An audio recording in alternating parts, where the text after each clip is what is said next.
Contrairement à ce que veulent nous faire croire les Américains, ceux qui dominent la course vers l'espace, c'est la Chine. Chers amis, bonjour et quel plaisir de vous retrouver pour cette nouvelle vidéo de Chaque jour sur Terre. Une vidéo lunaire aujourd'hui, puisque vous l'avez deviné, il sera question de la course spatiale, une course spectaculaire et extrêmement conséquentielle entre les deux grandes puissances de la planète, en l'occurrence la Chine et les États-Unis, qui se disputent l'hégémonie dans l'espace. Aujourd'hui, ce que je vous propose, c'est une évaluation exhaustive des enjeux, autant stratégiques, économiques, politiques, qui touchent à toute la question de l'exploration spatiale et plus spécifiquement à cette lutte entre la Chine et les États-Unis. Je vous le mentionnais d'emblée, à la grande surprise de plusieurs, la réalité dans le cas présent, c'est en fait que la Chine jouit d'une avance considérable et que les États-Unis sont vraiment à la remorque. Alors, il sera question des motivations. Pourquoi aller sur la Lune? Des objectifs stratégico-militaires, scientifiques, économiques. Quels sont les plans également, tant pour la Chine que pour les États-Unis, une fois qu'on arrive sur la Lune? Ensuite, je veux qu'on se parle de l'état de la course actuelle. Pourquoi les États-Unis ont accumulé autant de retard? Les implications géopolitiques de tout ça et bien sûr stratégiques. Et finalement, quel défi nous reste à relever et quel sera l'échéancier? Alors, chers amis, voici la course vers l'espace expliquée.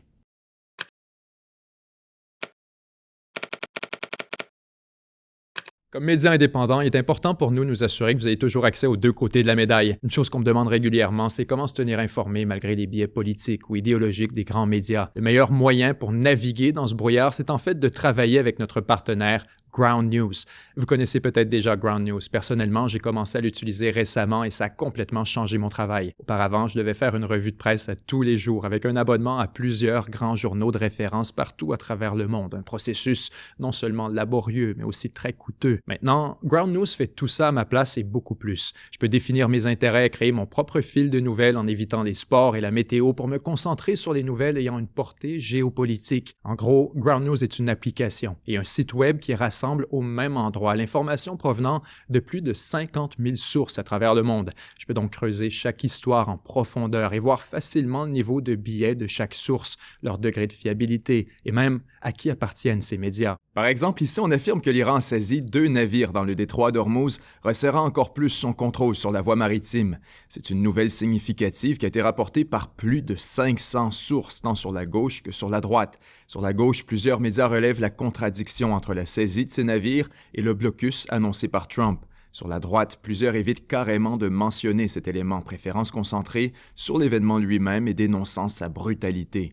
Avec Ground News, on peut trier selon le biais, le niveau de factualité, le propriétaire de la source et même la localisation pour observer directement la façon dont la même nouvelle est rapportée à travers différents médias. Voilà exactement pourquoi il faut toujours multiplier ses sources, puisque tout le monde a son propre narratif. Croiser les sources est la meilleure manière de détecter les biais. Pour profiter d'une réduction de 40% sur l'abonnement Vantage avec accès illimité, celui que j'utilise, rendez-vous sur ground.news/chaque jour, scannez le code QR à l'écran ou suivez le lien dans la description. Alors, sans plus tarder, je vous propose qu'on commence avec les objectifs politiques, parce que c'est vraiment l'éléphant dans la pièce. Lorsqu'on parle des motivations à retourner sur la Lune, il y a bien sûr les enjeux scientifiques, militaires, économiques, on y viendra dans un moment, mais on doit absolument considérer la dimension politique, parce que vous le savez, on assiste actuellement à l'échelle mondiale à une course entre les États-Unis et la Chine, non seulement pour l'espace, mais bien pour l'hégémonie mondiale. On tente, du côté de la Chine, de créer un monde multipolaire et donc de briser cette domination américaine. Alors,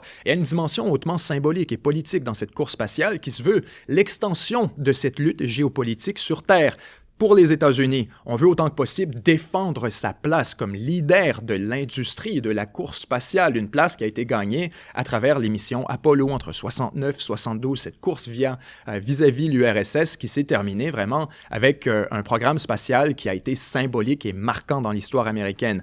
Ensuite, pour ce qui est de la Chine, mais à l'inverse, on veut essayer de ravir cette place de première puissance scientifique, montrer à tous que le leader maintenant de l'innovation, de la technologie, du progrès, de l'humanité en tant que telle, eh bien, ce serait la Chine. Et donc, là-dessus, on veut autant que possible se positionner. C'est très symbolique. Mais aussi, il y a la question de l'intérêt populaire. Ces programmes doivent jouir d'un appui populaire, un appui du public. Sans quoi, comment est-ce qu'on fait pour justifier d'envoyer des fusées à quelques centaines de millions de dollars, sinon de milliards de dollars, dans essentiellement des exercices très expérimentaux, alors qu'on a des gens sur Terre qui sont dans le besoin. C'est un débat qui est constant et qui revient systématiquement. Et bien sûr, on sait quelle est la réponse à ce dilemme. Il y a des avantages technologiques, des progrès, des gains immenses dans la productivité, dans un certain nombre de technologies également qui sont déployées dans le secteur civil depuis les technologies spatiales originalement. Et donc, il y a clairement des bienfaits pour le reste de la population. Mais les gouvernements doivent autant que possible essayer de maintenir un appui populaire en manifestant des réussites, une fois de temps en temps, des succès. Au bout de la ligne, si vous regardez la NASA du côté des États-Unis, cette espèce de traversée du désert dont il sera question dans quelques moments, où la NASA a perdu beaucoup de son énergie, de ses ressources et de son dynamisme, eh bien, ça a eu des conséquences considérables sur l'appui de la population à ces programmes spatiaux. Lorsqu'on a l'impression que la NASA ne fait rien de particulièrement intéressant ou spectaculaire, naturellement, les fonds sont beaucoup plus difficiles à justifier du côté du Congrès. Alors, à travers ces missions spatiales, particulièrement vers la Lune, ce qu'on essaie de faire, c'est d'obtenir une grande victoire, un coup de circuit qui permettra ensuite de justifier le reste de l'aventure de la colonisation spatiale et de l'exploration. On se souvient, encore une fois, et il faut le réitérer, l'objectif principal, tant pour la Chine que les États-Unis, c'est surtout Mars. La Lune se veut largement une étape sur le chemin. On y reviendra dans quelques moments. Ensuite, donc ce que je vous disais, c'est démontrer des progrès clairs dans le programme spatial. C'est extrêmement important pour maintenir les niveaux de financement, mais encore plus, ce qu'on voit au niveau politique, c'est que les deux utilisent la course spatiale pour coaliser des alliés un peu partout, des partenaires autour de leur programme spatial dans un grand projet coopératif. Par exemple, le projet Artemis pour les États-Unis est en fait une coalition qui regroupe 50 acteurs à travers le monde. Donc, ce qu'on veut faire, c'est une espèce de tentative de replacer les États-Unis au cœur du monde occidental, au centre, si on veut, de la filière technologique de l'Ouest, en étant le chef de file de ce projet. Maintenant, pour ce qui est de la Chine, c'est la même chose. La Chine qui n'a pas véritablement d'alliés au sens militaire, stratégique du terme. On a certes des partenaires. La Chine essaie autant que possible de se montrer comme une actrice productive, comme un partenaire efficace et réciproquement gagnant avec les intervenants ailleurs dans le monde. Maintenant, pour ce qui est des objectifs stratégico-militaires, et là on arrive vraiment, si on veut, dans la viande. Évidemment, les programmes spatiaux ont des portées militaires. Ce que je veux dire par là, c'est quand on développe une fusée, on est essentiellement en train de développer un énorme missile. On parle des mêmes technologies fondamentales en matière d'aérodynamique, en matière de propulsion, de fuséologie, qui sont en fabrication, manufacture, qui sont ensuite déplacées dans la production puis la fabrication de missiles, qu'ils soient supersoniques, hypersoniques, des missiles intercepteurs ou tout ce que vous voulez. En développant et en investissant énormément de ressources en fuséologie du côté du secteur civil, ça permet bien sûr d'avoir, si on veut, un deuxième secteur de recherche qui vient complémenter l'activité militaire. Et de grands progrès ont été faits de cette manière. Il est important de le dire. Le programme spatial américain a commencé, si je me souviens bien, ne me citez pas, mais avec les fusées Redstone, qui étaient essentiellement des missiles américains. On utilisait des missiles pour initialement étudier les propriétés de l'espace et procéder au premier lancement. C'est beaucoup plus tard qu'on est arrivé avec des technologies propriétaires, si on veut, qui étaient vraiment dédiées à l'exploration spatiale. Alors, du côté de la Chine, ce qu'on voit actuellement, c'est exactement la même chose. La Chine utilise beaucoup des progrès qui sont réalisés dans le programme spatial pour les appliquer dans son programme balistique, son programme autant au niveau balistique, on pourrait dire maintenant hypersonique. On sait que la Chine et la Russie développent et même commencent à déployer des missiles hypersoniques en certaines quantités et qualités, des missiles qui ne sont pas actuellement disponibles aux États-Unis. Les Américains ne possèdent pas de missiles hypersoniques comparables. Alors donc, clairement, le programme spatial sert à quelque chose à cet égard. De nombreuses technologies, en fait, comme les lanceurs longue marche, les lanceurs qui sont utilisés actuellement par la Chine, ont initialement été développés dans un contexte militaire. C'était des missiles intercontinentaux qu'on a ensuite convertis en arsenal d'exploration pour l'espace, si on veut. Ensuite, bien sûr, pour ce qui est des objectifs stratégico-militaires, ça c'est l'évidence même, ça relève des ouvrages de Sun Tzu et de l'art de la guerre, si on veut, mais en contrôlant la Lune, en établissant une présence permanente, et on viendra plus tard sur les plans exacts, qu'est-ce qu'on veut faire sur la Lune et pourquoi on veut le faire. Mais si on réussit à établir une présence permanente, eh bien, fondamentalement, ce que ça implique, c'est qu'on détient le terrain élevé ultime Pour prendre l'expression qu'utilisent les Américains, « the ultimate high ground ». On ne peut pas aller plus haut, au sens où, dans l'orbite terrestre, bien sûr, vous pourriez être en orbite lunaire, vous pouvez essayer de vous mettre un satellite, mais en termes de présence humaine utilisable, d'installation militaire, stratégique, économique, industrielle, peu importe, vraiment, la Lune, c'est la dernière étape actuellement accessible. On peut se parler de Mars, on peut se parler de Saturne, on peut se parler de ce que vous voulez, mais on n'y est pas. Alors, dans les technologies actuellement disponibles, celui qui contrôle la Lune, en théorie, obtient un avantage considérable dans quelque affrontement que ce soit. Maintenant, on entre toujours dans la spéculation militaire, à savoir, est-ce qu'on a déjà des technologies qui sont déployées dans l'espace, des technologies à des visées militaires? En passant, tout indique que l'intention, autant pour la Chine que les États-Unis, est de militariser la Lune. Ni l'un ni l'autre n'a pris des engagements pacifiques en matière d'exploration spatiale ou de colonisation de la Lune, et ça, c'est extrêmement important de le comprendre. C'est le cas pour ce qui est de l'orbite terrestre. On a des accords, on a des traités à l'échelle internationale qui établissent qu'on ne devrait jamais avoir d'armes ou encore de dispositifs militaires ou offensifs en orbite de la Terre. Maintenant, pour ce qui est de la Lune, la question est beaucoup plus large. En fait, la Lune, c'est vraiment le Wild West. En 2015, pour vous donner un exemple, les Américains ont passé une loi au Congrès. Vous me direz, c'est méchant Trump. Non, non, 2015, c'était Obama. Les Américains ont passé une loi pour autoriser les corporations américaines, enregistrées aux États-Unis, à faire de l'exploitation minière et de l'exploitation de ressources sur la Lune. Et là, déjà, vous avez des entreprises américaines. Il n'y a personne qui a mis un pied sur la Lune depuis 1972. Mais déjà, vous avez des entreprises et des corporations américaines qui vendent des droits miniers sur la Lune à des clients pour de l'hélium.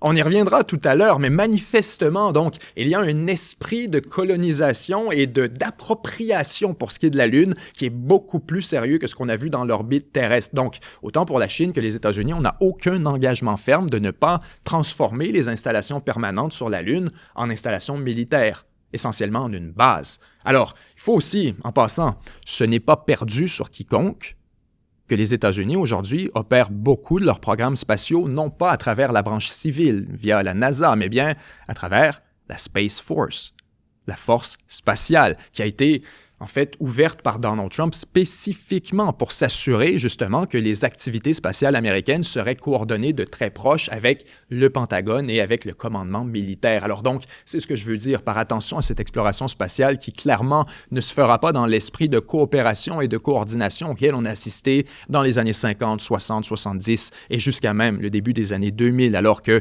la Russie, très longtemps, emmenait les astronautes américains jusqu'à la Station spatiale internationale. Il en sera question dans quelques instants. Je veux qu'on se parle des objectifs scientifiques. On a des objectifs scientifiques même si on a déjà été sur la Lune, au sens où on a encore beaucoup de progrès à réaliser, même si pour plusieurs, on a l'impression que c'est un terrain déjà exploré. Il y a quand même beaucoup d'applications extrêmement utiles. D'abord, bien sûr, c'est d'obtenir des informations précieuses sur la surface lunaire, sur des endroits où on n'a pas exploré encore. Il est important de le comprendre. Vous allez me dire, mais à quoi ça sert de retourner sur la Lune pour étudier le sol lunaire si on a déjà des échantillons de sol lunaire?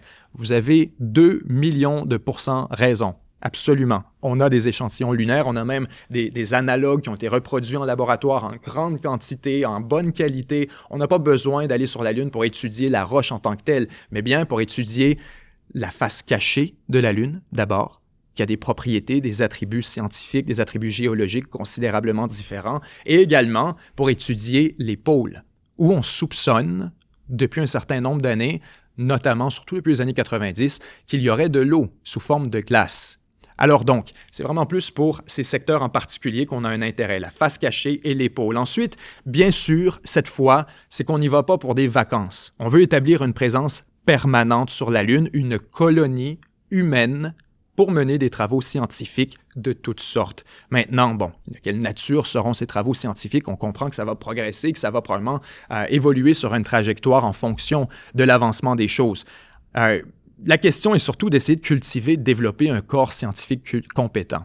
Ce qu'on a vu aux États-Unis durant les années 50, 60, c'était aussi qu'on déployait, si on veut. John F. Kennedy le disait quelque chose dans ce genre, dans son discours « We choose to go to the moon », qui est un discours absolument fantastique, qui avait été donné à l'Université du Texas, si je me souviens bien. Et Kennedy qui disait directement « Pourquoi on choisit la Lune ?» Un objectif qui semble complètement irréaliste, mais c'est que cet objectif va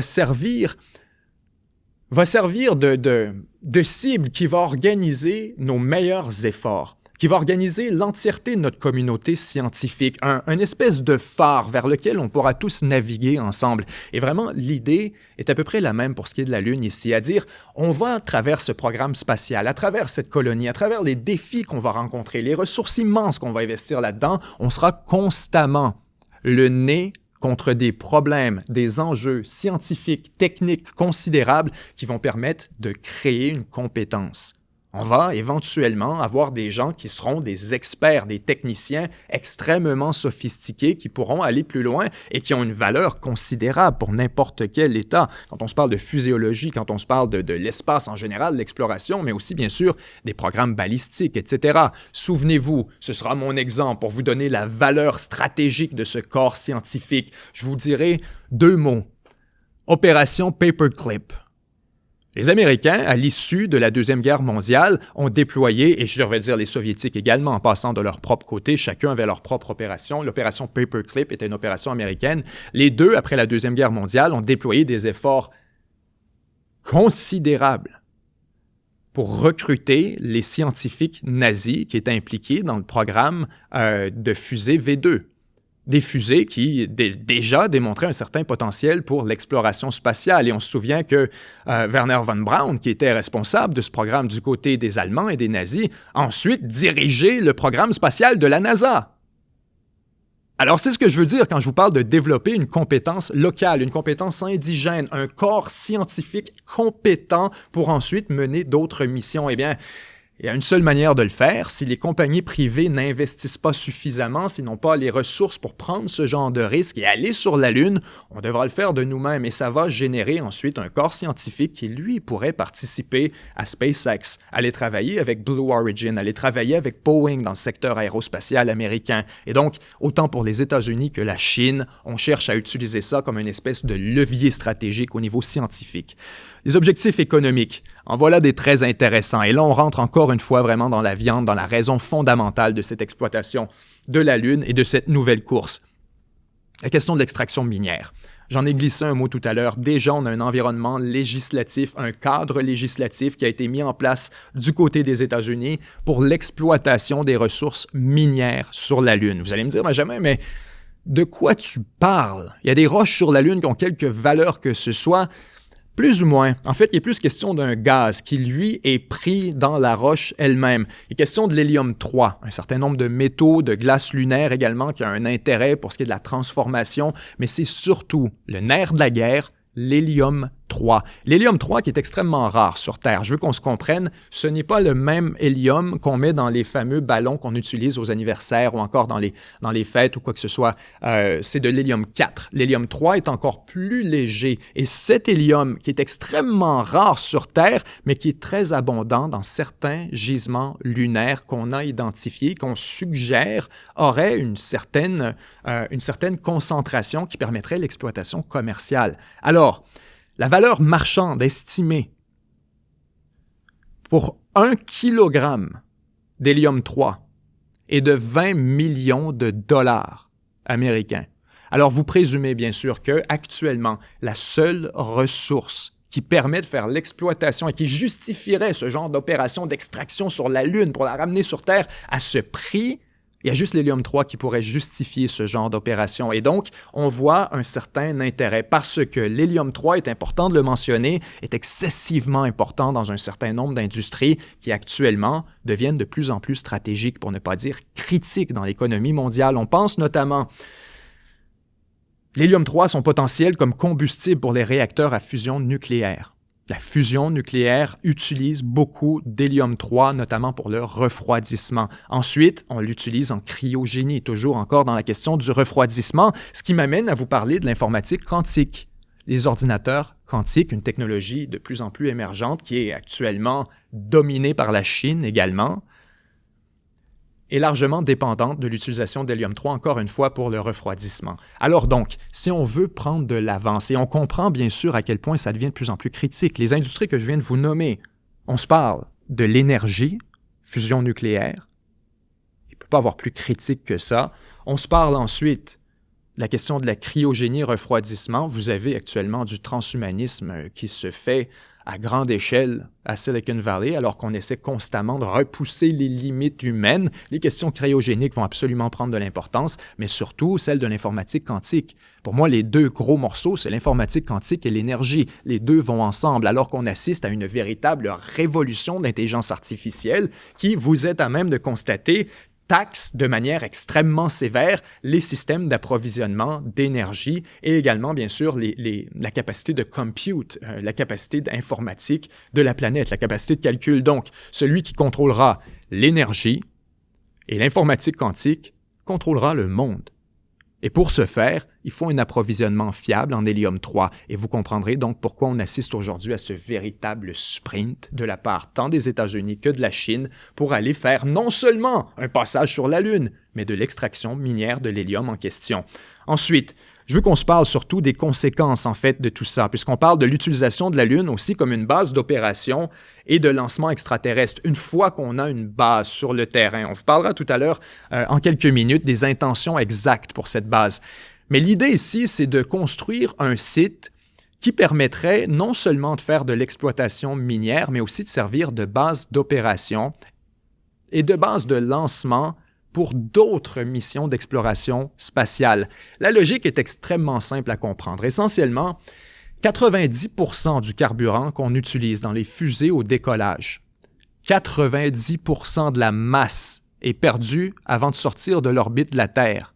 Et c'est pourquoi vous avez ces fusées qui vont larguer un premier stage, première étape, qui vont ensuite larguer une deuxième étape pour se retrouver avec un tout petit vaisseau. C'est que la gravité terrestre est extrêmement coûteux de s'en libérer en termes de carburant. Et donc, lorsque vous arrivez sur la Lune, vous avez consommé une quantité considérable du carburant qui est réaliste de placer sur une fusée. C'est pourquoi SpaceX, notamment, lorsqu'on envisageait la possibilité d'aller vers Mars, ce qu'on se disait, c'était qu'il y aurait un ravitaillement en orbite de la Terre. Autrement dit, on enverrait un premier vaisseau qui, lui, se retrouverait complètement vide de carburant, un deuxième qui viendrait le rejoindre, transférer son carburant pour qu'ensuite ce premier vaisseau puisse continuer son chemin vers Mars. L'idée serait identique pour la Lune. C'est-à-dire d'utiliser la Lune comme une base de lancement qui est soustraite à la gravité terrestre. Ainsi, on pourrait juste envoyer du carburant vers la Lune ou encore mieux, fabriquer du carburant sur la Lune, ce qu'on appelle la fabrication de ressources in situ, si ça vous intéresse, SITU. Ce qu'on observe, c'est qu'on a vraiment un certain nombre de ressources sur la Lune qui nous permettraient de convertir en ergol, donc en carburant pour nos fusées. Si on est en mesure de faire ça, il n'y a pas vraiment de limite à la colonisation de l'espace. C'est seulement des limites techniques à l'habitation et non plus au transport. On est en mesure de se transporter, ce qui actuellement est un énorme problème. Alors, avoir une présence permanente sur la Lune, c'est la première étape vraiment pour le voyage interplanétaire. Les plans des deux rivaux. Qu'est-ce qu'on veut faire exactement sur la Lune? Là, on vient d'y toucher un peu quand on se parle de base d'opération. Pour ce qui est de la Chine, on veut un alunissage avant 2030. Ça vient très vite. Les États-Unis, de leur côté, veulent un alunissage avant 2028. Alors, on a véritablement une course entre les deux. Et je vous le dis, paradoxalement, c'est la Chine qui est en avance. La Chine, de son côté, veut une base permanente d'ici le milieu des années 2030.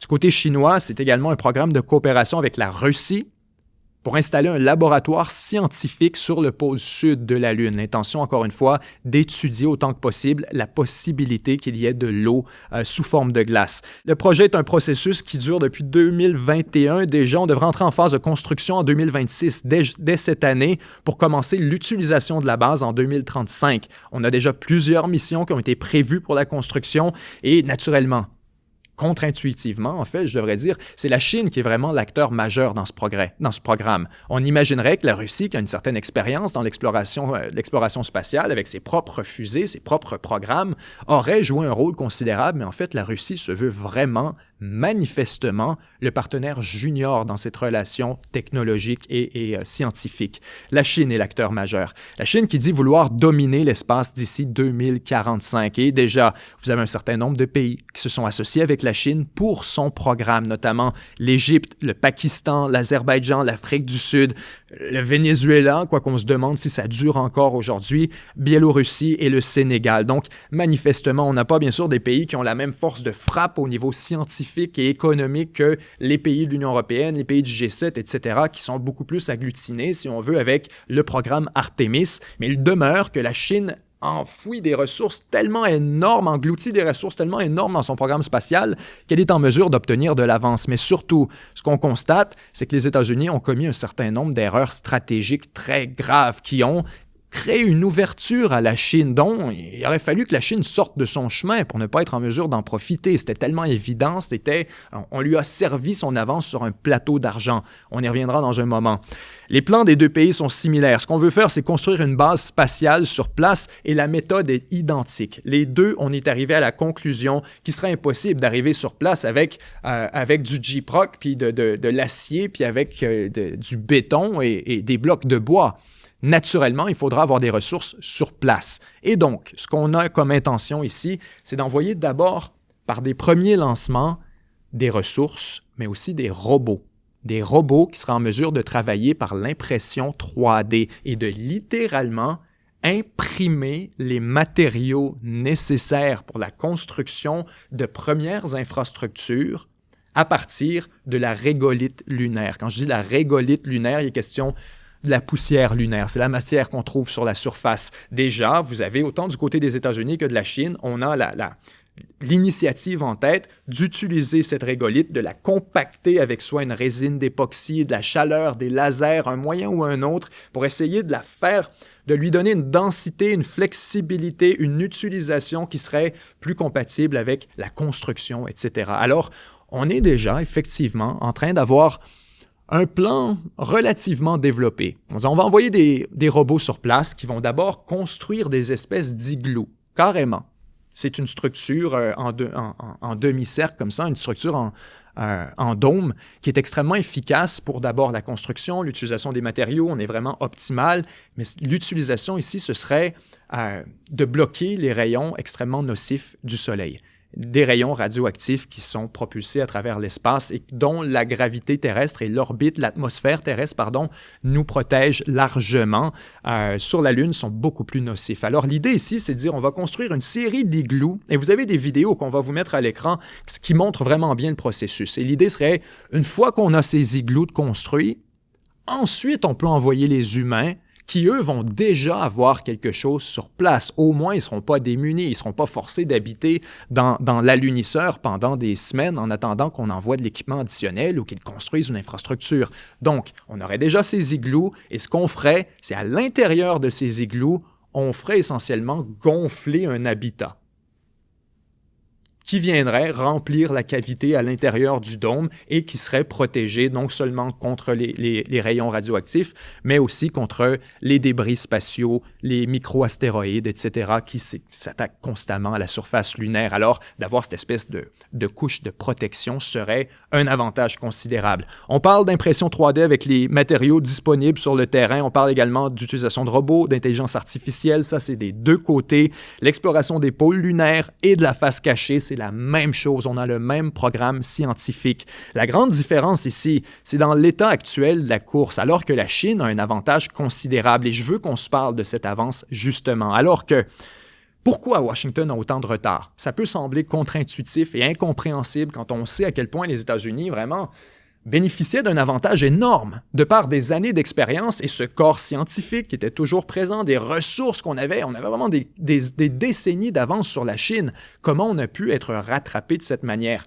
Série d'erreurs stratégiques. Il vaut la peine qu'on refasse le récit ensemble. D'abord, les années 90, bien sûr, c'est la chute de l'URSS. Les États-Unis ont largement réduit l'empreinte du programme spatial. On en parlait tout à l'heure. Il y a toujours une portée militaire là-dedans. À partir du moment où l'URSS n'était plus ce rival existentiel, ça réduit beaucoup la motivation stratégico-militaire d'avoir un programme spatial de cette envergure. Et donc, la domination scientifique américaine à ce moment est totale. Elle est sans équivoque et elle est incontestable. Et donc, avec aucune réelle compétition à l'horizon, le programme chinois qui est encore embryonnaire, la Russie qui démantèle ses installations et ses laboratoires, la NASA a compris que ces objectifs d'exploration spatiale pourraient être revus en fonction de cette nouvelle réalité. Et donc, on s'est mis à se concentrer sur des missions moins coûteuses du côté de la NASA. C'était bien sûr une réduction des dépenses, réduction de l'empreinte. Le fameux bénéfice de la paix s'appliquait non seulement, bien sûr, aux questions militaires, où on voulait réduire l'empreinte militaire, mais aussi sur la question spatiale, de ces programmes qui coûtent des milliards de dollars et qui, au début des années 90, devenaient vraiment plus à portée pacifique et civile. Alors, on se concentre beaucoup plus sur des responsabilités périphériques. Mise en orbite de satellites pour le gouvernement ou encore pour des clients privés, l'étude des changements climatiques, l'étude de la couche d'ozone, la cartographie, l'étude de la Terre en général, ça devient vraiment parmi des responsabilités fondamentales de la NASA et des activités en orbite terrestre. Et en 2011, en fait, résultant un peu de tout ça, c'est la NASA qui lance sa dernière navette spatiale. À compter de ce moment, à partir de 2011, la NASA n'a plus aucune capacité, plus aucun véhicule pour envoyer des astronautes à la Station spatiale internationale. Never mind sur la Lune, sur Mars ou ailleurs en orbite. La NASA devient alors, et c'est une humiliation considérable, la NASA et les États-Unis deviennent alors dépendants de la Russie pour envoyer des astronautes sur la Station spatiale internationale. La Russie, alors, qui, avec sa capsule Soyouz, se trouve responsable de toutes les activités de transit vers la Station spatiale internationale. Et les Américains sont littéralement à demander un lift à la Russie pour aller sur la Station spatiale internationale. Et vous avez un certain nombre de paramètres. La capsule russe n'est pas idéale pour ce qui est des dimensions des astronautes. Il faut qu'on fasse un certain poids, qu'une certaine grandeur. En fait, 50% des astronautes du programme spatial de la NASA ne sont pas éligibles à voler dans la capsule Soyouz de la Russie. Alors, une friction opérationnelle considérable, sans parler bien sûr de la question politique et géopolitique. On comprend, en 2011 et 2018, on est dans une période de tension considérable entre la Russie et les États-Unis. Et quand même, on se trouve dépendant sur un enjeu aussi fondamental que l'accès à l'espace, on se trouve dépendant d'un de ses plus grands rivaux. Alors, naturellement, les États-Unis constatent à ce moment qu'on est vraiment un peu dans la merde et qu'il est temps de se réveiller, de relancer l'industrie spatiale autant que possible. Malheureusement, c'est une série d'erreurs stratégiques qui ont freiné l'avancement du programme américain. Parce que là, les Américains se mettent à paniquer. On décide d'annuler le programme Constellation, qui lui était destiné à retourner sur la Lune, un programme qui était annoncé depuis un certain moment. Obama décide d'annuler le programme Constellation et plutôt, on pivote vers Mars, au détriment de la Lune. Pour l'essentiel, la présidence Obama, en fait, Mars était la priorité numéro 1 des États-Unis pour ce qui est de l'exploration spatiale. Obama affirme en 2016 que Mars, c'est la prochaine étape de l'histoire états-unienne. C'est d'envoyer des gens sur Mars, que c'est le prochain grand jalon de la progression du pays. Là-dessus, il faut comprendre, c'était une tentative de motiver l'innovation, le renouvellement de la NASA. Une NASA qui était devenue moribonde, qui était devenue manquait de dynamisme, manquait de motivation. Eh bien, on lui donne un objectif ambitieux, un peu comme l'avait fait Kennedy des décennies plus tard, en donnant son discours « We choose to go to the moon ». Obama se dit, en donnant cet objectif tellement irréaliste, tellement lointain, eh bien, ça va forcer un progrès gigantesque à l'intérieur de la NASA. Ça va forcé de faire des pas de géant et de considérablement accélérer le rythme de l'innovation. S'avère-t-il qu'Obama avait grotesquement tort? D'abord, la Lune, à ce moment, le Congrès refuse de financer beaucoup du programme. Obama se retrouve avec moins d'argent qu'attendu dans le programme pour Mars, mais il y a aussi que c'est un objectif irréaliste, naturellement. La NASA n'a plus de capacité de lancement d'astronautes du tout, on n'a pas le budget, c'est devenu une machine beaucoup trop bureaucratique pour ce genre d'opération hautement technique et audacieuse qui demande de l'innovation, de la flexibilité, de l'agilité organisationnelle que la NASA n'a tout simplement plus. Et plus encore, les technologies pour le voyage interplanétaire ne sont pas disponibles. On nous parle d'un rêve un peu fantaisiste que d'aller sur Mars. On ne sait pas comment on fait pour résister justement à ce voyage interplanétaire. On ne sait pas comment on fait une fois sur Mars pour survivre. La question de la communication, il y a 1 million de défis techniques qui doivent être relevés, que Obama présume à ce moment seront relevés via la vertu de l'objectif lui-même. Malheureusement, ça ne se matérialisera pas. Et donc, durant cette période, on assiste à l'émergence aussi de plusieurs autres acteurs privés. SpaceX, Blue Origin, Boeing, qui se mettent tous à obtenir, en dépit justement de du retour difficile de la NASA, se mettent à obtenir des subventions, des contrats gouvernementaux qui facilitent leur émergence. SpaceX, notamment, qui obtient un contrat d'environ 3 milliards de dollars durant cette période pour acheminer du cargo vers la Station spatiale internationale. Et à ce moment, autour de 2017, alors que les États-Unis sont dans leur pivot et qu'on dit on s'en va vers Mars, Obama quitte la Maison-Blanche, Trump arrive, et dès son arrivée, l'administration Trump pivote à nouveau. On oublie Mars. Et cette fois, on lance le projet Lunar Gateway. Le projet Lunar Gateway, lancé en 2017, c'est une station spatiale en orbite de la Lune qu'on veut construire dans le cadre du programme Artemis. Donc, on se dit, on ira sur la Lune éventuellement, mais avant d'aller sur la Lune, on n'est vraiment pas prêt. On a besoin d'avoir des satellites, des orbiteurs qui vont permettre la communication avec nos astronautes. On a besoin d'étudier un peu plus dans une station spatiale, d'avoir la possibilité d'entrer, sortir, une espèce de base d'opération en orbite. Et bref, les Américains se disent c'est un meilleur objectif pour commencer. On va construire une station spatiale. On se dit qu'il y aura des astronautes sur la Lune avant 2024. C'était l'objectif du programme Artemis, c'est qu'on dit on retourne sur la Lune d'ici 2024. Manifestement, cet objectif a été échoué, raté, parce que, justement, fin 2019, début 2020, Trump annonce la fondation de la Space Force, ce qui retire beaucoup de ressources à la NASA en conséquence, beaucoup de ressources d'expertise qui étaient dédiées à la NASA, qui sont redirigées vers un programme purement militaire. C'est donc un certain ralentissement du progrès en matière d'exploration spatiale, en matière de développement de nouvelles technologies exotiques, beaucoup du corps scientifique de la NASA qui passe directement à la Space Force dans cette transaction, et donc la NASA qui perd beaucoup, si on veut encore une fois, de son énergie. Et là, on voit les conséquences assez rapidement. Alors que les États-Unis passent d'un objectif à l'autre, en 2024, vous avez des premiers ratés assez graves, alors que la capsule de la NASA connaît des ratés et des astronautes sont pris à bord de la Station spatiale internationale, une mission de 8 jours, en fait, qui se transforme en une mission de 286 jours. C'est profondément humiliant pour la NASA et c'est en fait SpaceX qui sera au bout de la ligne forcé d'envoyer sa propre capsule Dragon pour aller extraire et rapatrier les astronautes qui étaient littéralement abandonnés sur la Station spatiale internationale. Ça aura été une véritable bavure qui a sérieusement remis en cause la compétence de la NASA pour ce qui est des lancements humains, des lancements habités. Maintenant, pendant ce temps, la Chine multiplie les progrès, franchit des étapes cruciales. Pendant, comme je vous dis, que les États-Unis passent d'une étape à l'autre et se demandent quel sera l'objectif et qu'on retourne une paire de dés à toutes les 2 tours, eh bien, de leur côté, les Chinois font d'abord une fois, on a un premier retour sur la Terre de la fusée Long March 10A. C'est la fusée Long March qui est essentiellement le principal lanceur du programme spatial chinois et qu'on est maintenant en mesure de faire atterrir le premier étage exactement comme une fusée de SpaceX. Du moins, on a mené les premiers tests avec un amérissage dans un endroit préalablement déterminé, juste à côté de la plateforme.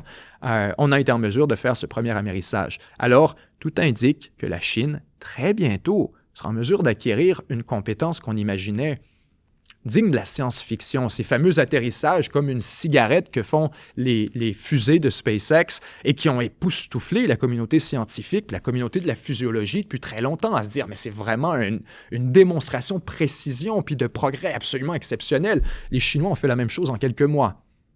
Est-ce qu'il y a eu de l'espionnage industriel? Est-ce qu'il y a eu... Dieu seul le sait, mais une chose est sûre, c'est qu'ils ont acquis cette compétence beaucoup plus rapidement qu'on imaginait le faire. En fait, ils ont fait un bond de grenouille par-dessus d'autres technologies qu'ils auraient normalement dû traverser avant d'arriver à ce point.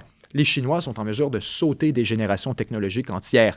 Ensuite, plusieurs satellites chinois sont déjà en orbite de la Lune, notamment sur les pôles et sur la face cachée. Et ça, c'est vraiment, encore une fois, le nerf de la guerre. Si vous n'avez pas l'infrastructure pour faciliter, pour encadrer, pour, si on veut, pour rendre possible, en fait, vos missions sur la surface de la Lune, il est impensable, ne serait-ce que de réfléchir à lancer une mission lunaire. On doit avoir une capacité de communication, on doit avoir une capacité d'extraction, on doit autant que possible avoir des ressources additionnelles en orbite, de l'oxygène, de la nourriture, de l'eau, des trucs si jamais les choses se passent mal. Et tout ça, les Chinois en disposent. Les Chinois ont déjà pris les mesures. Pourquoi? C'est qu'à la différence des Américains qui ont passé de « on va sur la Lune »,« ah non, laisse faire, on va sur Mars »,« ah finalement, on s'en va sur la Lune ». Le programme a changé de direction à plusieurs occasions. Les Chinois n'ont jamais changé d'objectif. Et donc, ils réussissent chacun de leurs échéanciers. Et maintenant, on en est essentiellement à procéder au prochain alunissage, alors que les Américains n'ont même pas encore d'infrastructure en orbite de la Lune. Les Chinois ont déjà tout ça. On a en fait 2 satellites en orbite lunaire, plusieurs missions de sondes qui ont été réussies. En fait, on a déjà un alunissage par une sonde chinoise qui a été réussi il y a plus de 10 ans, en 2013. Encore plus. Et ça, il faut y mettre 2 gros points d'exclamation. La Chine a déjà, à l'heure où on se parle, une station spatiale en orbite de la Lune. Une station spatiale qu'elle exploite en collaboration avec un certain nombre de pays partenaires et qu'elle utilise pour justement ses missions spatiales et son programme spatial. Alors, en plus des satellites, du lanceur, des rovers, des sondes, des vaisseaux, la Chine développe aussi un certain nombre de technologies périphériques pour exploiter directement la Lune. On se parlait tout à l'heure de l'impression 3D. Aux États-Unis, c'est largement du papier. En Chine, on a déjà réussi non seulement à imaginer la méthode, les techniques, on a déjà déterminé quelle était la meilleure manière de produire les fameux matériaux de régolithe, mais encore plus, on a des échantillons produits dans différentes constitutions, si on veut, avec différentes proportions de différents éléments qui sont déjà actuellement dans l'espace pour être testés à l'exposition, pour voir. Et ça, c'est important. Vous comprendrez, avant d'envoyer quelque chose sur la Lune puis de dire « OK, c'est avec ça que vous allez habiter puis vous protéger », on doit le tester, puis on doit le tester 1 an, 2 ans, 3 ans, voir c'est quoi la vitesse de dégradation, c'est quoi le cycle de vie des matériaux. Les Américains n'ont rien commencé de tout ça. Et on nous dit qu'on atterrit sur la Lune en 2028. Les Chinois ont déjà des échantillons dans l'espace et sont déjà en train de le tester. Alors que le programme américain est largement de la frime, un peu comme on voit en Iran, à se donner des nouveaux délais à toutes les nouvelles 2 semaines, puis à jouer au jour le jour, un peu à l'improviste. Mais en Chine, le programme est largement détaché de la politique, largement détaché des enjeux électoraux, largement détaché de la question financière. Et donc, on est en mesure de tout simplement suivre les objectifs comme le ferait une entreprise privée. Donc, les Chinois, là-dessus, paradoxalement, ont un programme beaucoup plus efficace et beaucoup plus avancé. Vous avez aussi plusieurs tests de la capsule qui sera utilisée, les capsules habitées pour envoyer des vols vers la Lune. On a fait très récemment, justement, un retour sur Terre à partir de Mengzhou, la fameuse capsule chinoise.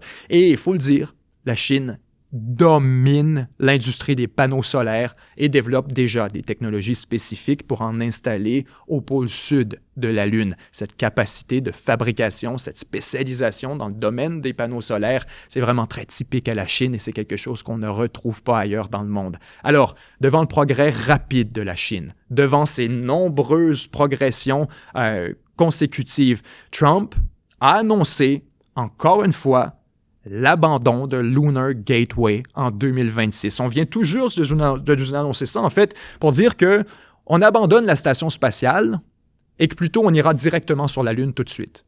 C'est littéralement le plan. On annonce l'abandon de Lunar Gateway pour accélérer au plus vite la construction d'une base lunaire. Alors, les Américains essaient de sauter des étapes pour rattraper le retard accumulé. Fort est à parier que ce n'est pas la stratégie sage et qu'il y a des risques considérables qui sont encourus par ce genre de raccourci. Alors, les Américains, c'est ce que je veux dire par « on est dans un retard considérable ». Je pense qu'il est important qu'on fasse ensemble un examen exhaustif de la situation, de comment on est arrivé jusqu'ici, de comment c'est seulement possible et de ce que ça implique également. Alors, on espère qu'Artemis 2 va marquer la fin de la longue traversée du désert pour la NASA et pour le programme spatial américain, mais la vérité, chers amis, je pense que vous êtes à même de le constater avec moi dans cette présentation, c'est qu'on a un peu l'incarnation du monde multipolaire dans la sphère scientifique. Un monde où l'hégémonie américaine est de plus en plus contestée. C'était au fond une question de minutes, une question de secondes, avant que la Chine réclame aussi l'avance et revendique sa place comme première puissance scientifique. Alors, chers amis, merci beaucoup d'avoir été avec nous pour cette émission de Chaque jour sur Terre. C'est un grand plaisir de partager ces histoires avec vous. Et si vous appréciez ce qu'on fait, je vous en remercie infiniment. S'il vous plaît, mettez-nous une mention j'aime, un pouce par en haut. Ça nous aide énormément avec l'algorithme YouTube. Et si vous voulez plus de contenu de 7 jours sur Terre, du contenu non scripté, approfondi, vous pouvez devenir membre pour aussi peu qu'$1 par mois. Et déjà, vous avez accès à une foule de contenus exclusifs dans un format décontracté, non scripté. C'était Benjamin Tremblay et Chaque jour sur Terre. À très bientôt.